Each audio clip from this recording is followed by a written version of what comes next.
Acts 27, I read from the Institute for Scripture Research, the ISR, because it takes a direct translation from Hebrew to English, Greek to English, and Aramaic to English. Yah is the Elohim of the heavens and the earth, the first and the last and the only, and he's an extremely jealous El. He's so jealous that he doesn't even want the names of idols or mighty ones to come to our lips, and Yah is short for Yahweh, Yahweh, Yod-He, Vav-He. It's like saying Dan, Daniel, Daniel with an E. What is the difference and does matter is when people say that Phil, Bob, Sam, and Aaron are the same name. We know they're not, and no one in their right mind would ever believe that, and only a fool would believe that a hammer could force its creator to do anything, and there is no letter J in the Hebrew, Greek, or Aramaic text because the letter J is about 600 years old. While the son of Elohim, Yehoshua, died on a stake for the sins of all of humanity over 2,000 years ago, and a direct translation from Hebrew to English, Yehoshua is Joshua, and I strongly believe that the son of Elohim's name, Yehoshua, means Yahweh is salvation. 27. And when it was decided that we should sail to Italy, they delivered Shaul and some other prisoners to one named Julius, Julius, a captain of the Augustan regiment, Augustan, Augustan regiment, and having embarked in a ship from Adramyttium, Adramyttium, about to sail along the coasts of Asia, did set sail. Aristarchos, Aristarchos, a Macedonian, Makedonian, the Thessalonike, Thessalonike, was with us, and on the next day we landed at Sidon, Tsid, with a line underneath of it, On, and Julius treated Shaul kindly and allowed him to go to his friends to receive attention, and from there we put out to sea and sailed close to Cyprus, Cyprus, because the winds were against us, and having sailed over the sea along Kilikai, Kilia, and Pamphylia, Pamphulia,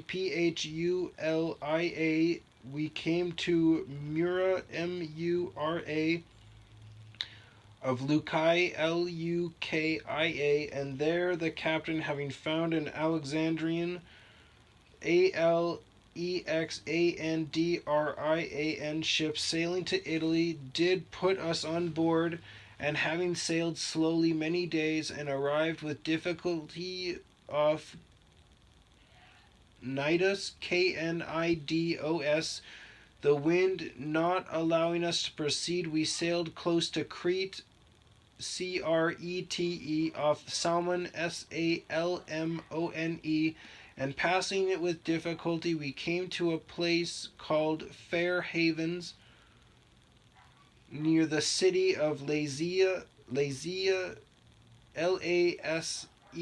and much time having passed, and the sailing now being dangerous because the fast was already over, Shaul advised them, saying, Men, I see that this voyage is going to end with damage and great loss, not only for the cargo and ship, but also our lives. But the captain was persuaded by the pilot and the owner of the ship rather than what Shaul said, and because the harbor was unsuitable in winter in, the greater part advised to set sail from there too, if somehow they were able to reach Phoenix, Phoenix, a harbor of Crete facing southwest and northwest, to pass the winter, and a south wind blowing softly, thinking they had obtained their purpose. Having lifted anchor, they sailed along Crete, close inshore, and not long after a stormy headwind rushed down from it, called Northeaster.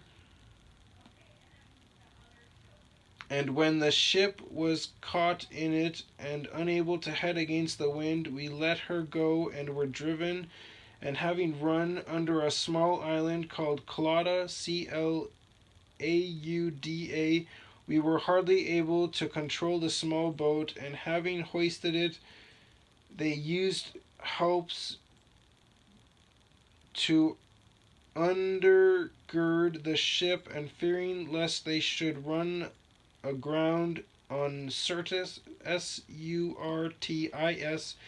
they lowered the tackle and so were driven, and because we were exceedingly storm tossed, the next day they began to throw overboard.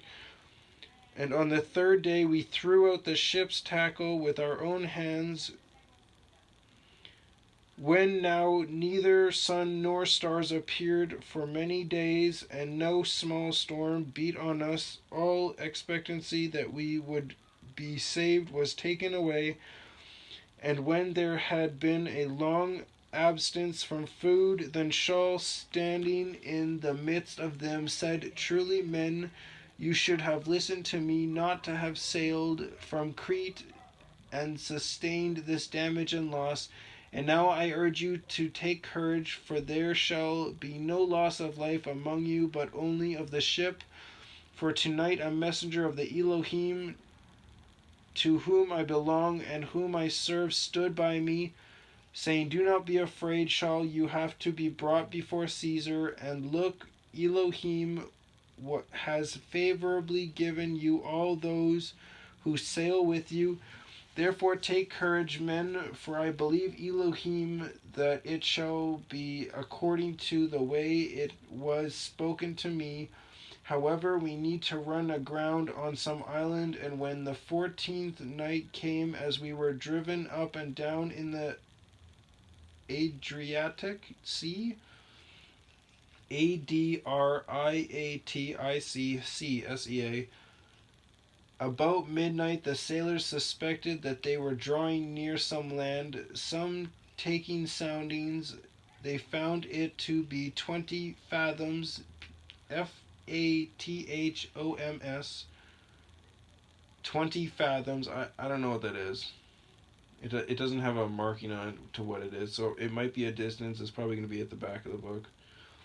And a little farther on they took soundings again, and found it to be 15 fathoms, and hearing lest we should run around on the rocks, they dropped 4 anchors from the stern, and were praying for day to come. But when the sailors were seeking to escape from the ship, when they had let down the boat into the sea under pretense for going to cast out anchors from the prow, PROW, Shaul said to the captain and the soldiers, If these do not remain in the ship, it is impossible for you to be saved. Then the soldiers did cut the ropes of the boat and let it fall off, and when day was about to come, Shaul urged them all to take food, saying, Today is the 14th day you have continued without food, and eaten none at all. So I urge you to take food, for this concerns your safety, since not a hair shall fall from the head of any of you. And having said this, he took bread and gave thanks to Elohim in the presence of them all. And when he had broken it, he began to eat, and they were all encouraged, and also took food themselves. And all of us were 276 beings in the ship. And being satisfied with food, they were lightening the ship, throwing out the wheat into the sea.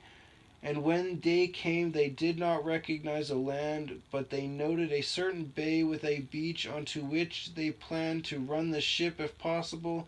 And having cast off the anchors, they left them in the sea, meanwhile untying the rudder ropes,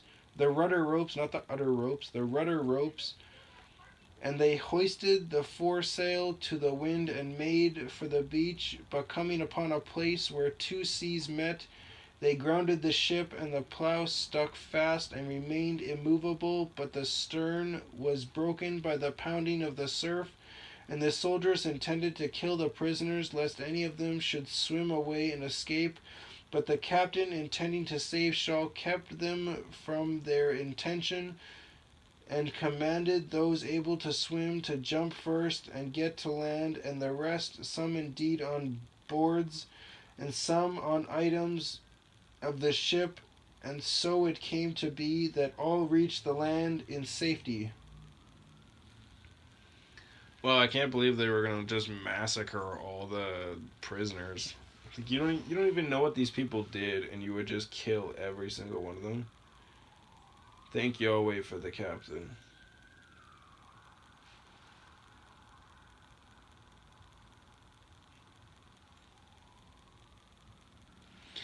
Amen.